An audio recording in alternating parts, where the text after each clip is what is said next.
We're just stopping here at the Rose on the N4 on our way to Komati Poort, and this is me and my wife in the little rig. Mr. Medium and Mr. Large are still on their way, and then we're gonna head down to Komati Poort and sleep over there for the night, and then start with the Lebombo Trail tomorrow morning. Wife. Here is the big one with the big car.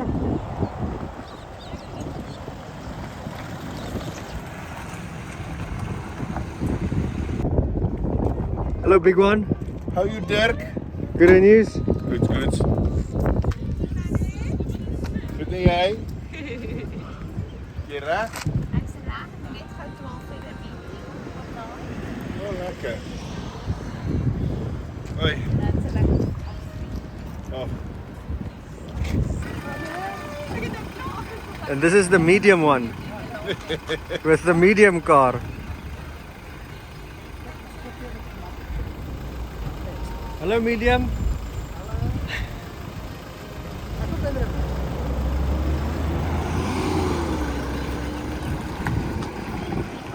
Johansen, hè. Maar mijne was chop chop. Jumbo, maar daar is dit. Ja.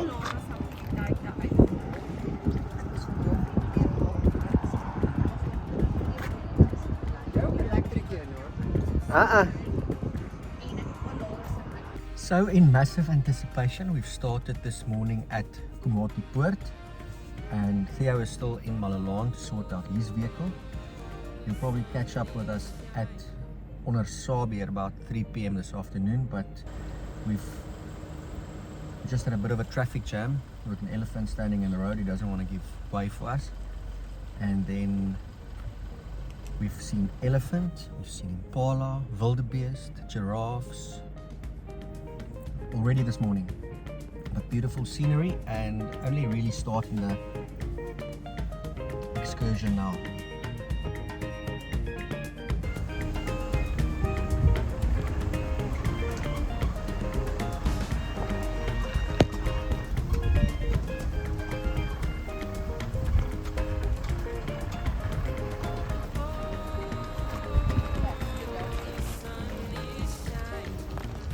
Morgen dienst in Musha. Wat? Hoe oud is hy? Gister, alles het. Ja, lekker. Nam nam nam. Lekker tot pastei.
Bike game.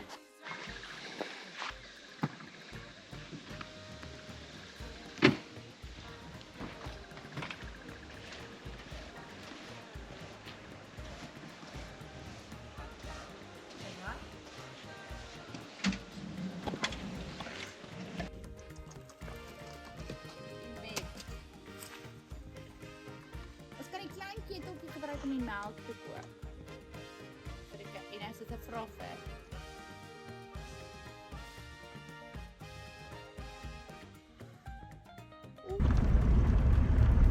So it's the start of the second day, which we start off at Mlondozi Camp site where we spent last night, and very nice campsite with ablutions, showers and everything you need.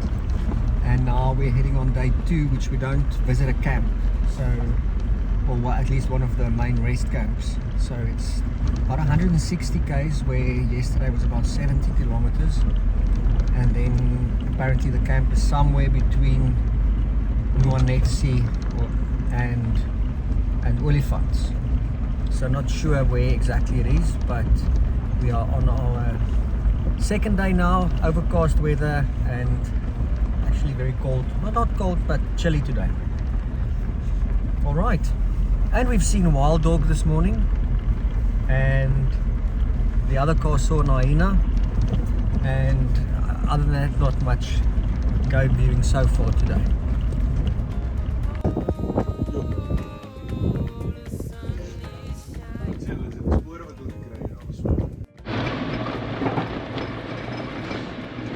So we just finished our lunch stop, and we have had amazing sightings today already.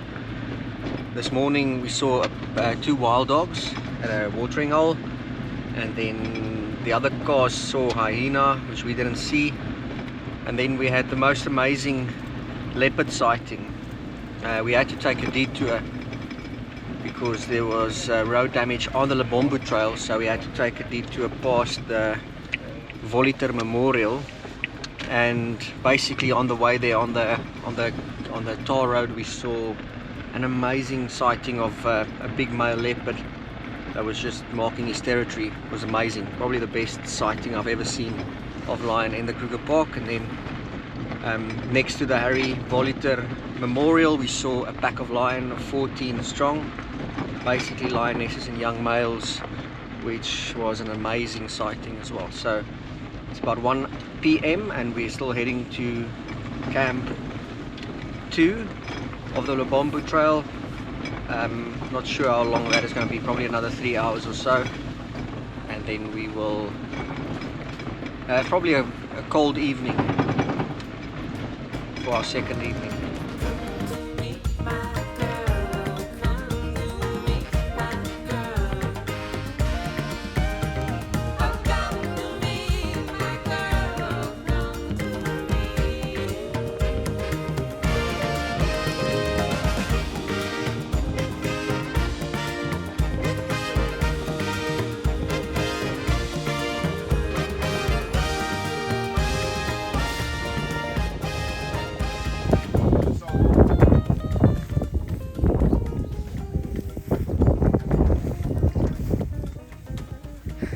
Can like to be seeing the lion.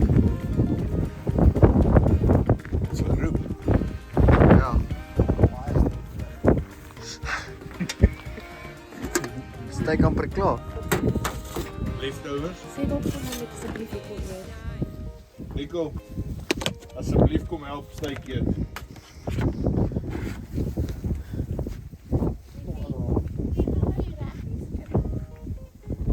Die rappie.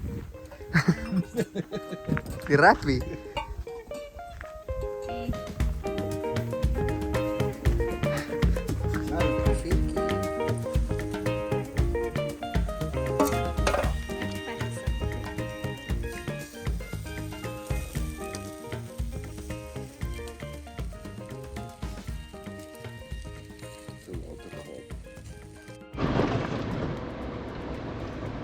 So this is day 3, it's about noon, and we had a really long day yesterday. So the second day is exceptionally long, but we saw amazing wildlife and we'll share a lot of footage about it. Day 3 you start at that Pumbe Camp and then head down into the valley, down the escarpment, down to Olifants Camp, where we could have a shower, have a fill up, and then from there on head back to the 3rd camp, which will probably only reach about 4 p.m. this afternoon. We've seen wonderful wildlife again today, across the beautiful Letaba River, and we saw elephant, no carnivores today, but a lot of elephant, a lot of kudu, buffalo, wildebeest, so a lot of very good sightings. And now we are heading past noon up to the next camp where we cross the Letaba River. So looking forward to seeing what the afternoon has in store for us.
Campsite number 3.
So it's the 4th or Saturday morning of our trip, and we slept at Shilowa camp last night, which was up to now my favorite camp to sleep at. It was a beautiful camp under big trees, leadwood trees on a small little creek, and we had a brilliant day again yesterday after a long ride. Even saw 4 lionesses, well 2 lionesses and 2 young males late afternoon, and then made our way to the camp. And then even during the night we had lion roar next to the camp, which was really brilliant. It was a wonderful experience last night, and now we are heading to our last camping spot for the day, and for the trip. And it's gone by in a flash, to be honest, and it's such an experience. And I think tomorrow morning we'll do a full recap to say what to expect, what to look out for, what to bring, what to plan for, to make this trip memorable, and what it is actually all about.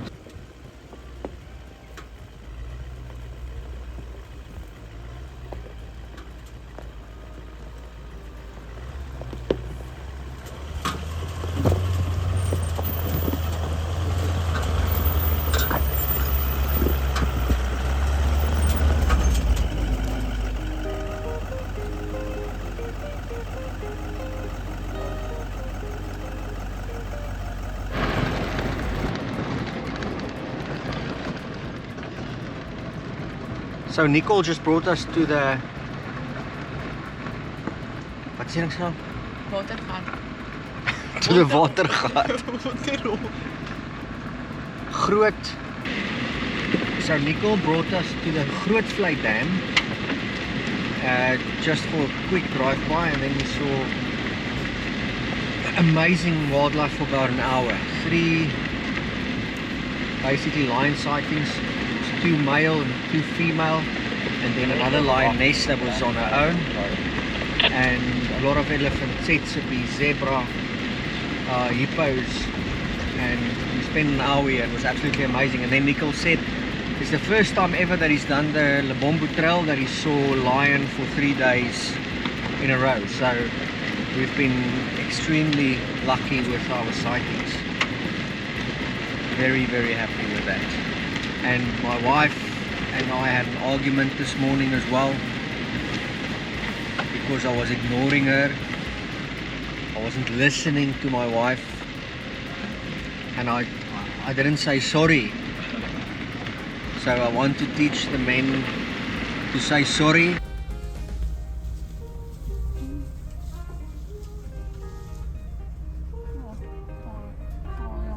Is niet een kaal of klein buffels.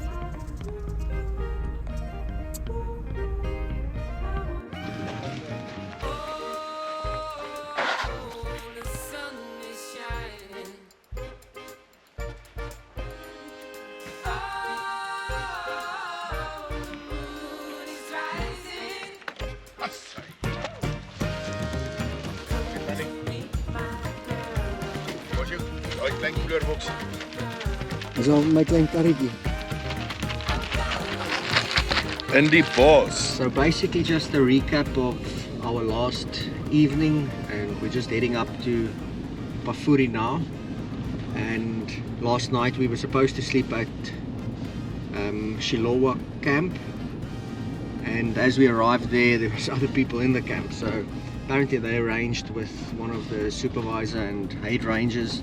So our guide also said we can find a place in the middle of the veld to stay for the night, because they've already set up camp, and it'll be a great experience to sleep just in the middle of nowhere. So we found a space about 5 k's further down the road and set up a camp there. There was massive wind through the night, so it wasn't a very pleasant sleep last night, but very, very, very memorable in terms of what we experienced. So the trip coming to an end, so another few hours left up to Poort, and then we will just do a visit to Kruger's Corner before we head out and back to Pretoria tonight.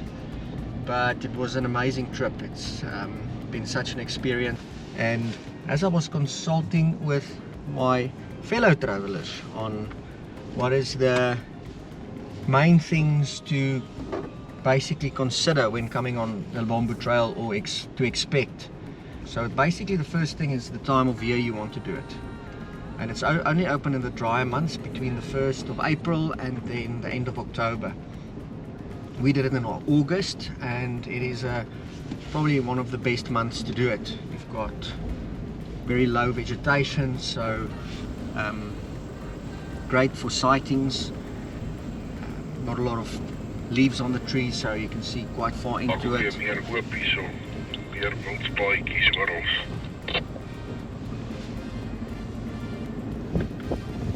It's also not too cold or too hot. Your daytime temperatures are very moderate, and then in the evenings it's not too cold, and you've also got a few hours more of daylight than you would in the middle of the winter. Okay, so that's a very important one. Second one would be is to travel light. The days are long, especially the second day is about 10 hours of driving, 170 k's of off-road driving. So if you get up early in the morning and try to leave camp before 7, and if you don't have trailers or caravans, then it does make it substantially easier, and you are way more mobile, so the guides will have a lot more time to take you to places where you would not otherwise go, which was great for us, because we left the Lebombo Trail in a few instances and then traveled on normal park roads, where of course there's way better animal sightings, and we saw everything from wild dog to leopard, elephant, to lion sightings, rhinos. So we saw the big five in the first 2 days, which was absolutely brilliant.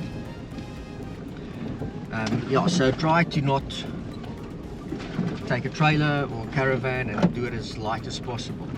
Second thing, or the third thing I would say is also pack light. Don't bring too much resources. You know, you go through the park and you visit the park camps, Lower Sabi on the first day, well, Crocodile Bridge and Lower Sabi on the first day. Second day is a long stretch and you don't get any resources, but the third day you visit Olifants and then Shingwetsi on the last. And you can get everything at the park shops, from ice to wood, which is very important, and then meat, vegetables, bread. So we took everything with us, which is definitely something that was not required, and probably too much of everything, to be honest. The fourth thing is you don't get time in the morning to make breakfast. So you get up in the morning, you'd only have coffee and rusks or something quick, but you don't have time to make breakfast, because you have to leave camp at preferably not later than 7 a.m. because if you leave it, the earlier you leave it, the more time it gives you to visit places that you would otherwise not see, which again, if you pull a trailer or a caravan, they don't take you to all the places because there's no turning opportunities, or there's a space problem. So that's also a very important one. And then I would say lastly, unfortunately you can't pick your guide, but you know, you can probably find out who would be on roster that week and find out a bit more maybe about that person. We had a lucky bit of luck, I would say, with our guide, with Nickel, extremely knowledgeable on the geology and the history of the park, as well as tree life. So where most of our knowledge lies within the birds and the mammals, which is the common interests of most people, he just took us to a completely new dimension with his knowledge on the geology and on the tree life and plant life in the park. So I would say that's my key takeouts. Another thing I would say lastly is on the facilities that you have at each camp. So basically you've got a shower, a bucket shower. Again, in the winter I think it would be very cold. August is perfect. You can, on the hotter days we actually took cold showers. You've got dry pit toilets, which is really effective. Everything is cleaned, it's well maintained, it's kind of new, and yeah, it's an absolute pleasure to do this. You know, most South African people will travel to the northern parts of Botswana to experience something similar, but here you can do it a few hours drive from Pretoria or from Gauteng, have the same experience with the same wildlife, the same sightings. In fact, it was way better than what I've seen in the northern parts of Botswana, and it's not that far, you don't have to cross borders, and still just have a great overlanding and adventure experience. So it was a trip that we've done for the first time, and definitely not for the last time. Already looking forward to doing it again, making a few adjustments and then having the same experience again. So I hope this helps anybody that wants to go on the trail, and hope you enjoy it when you do it.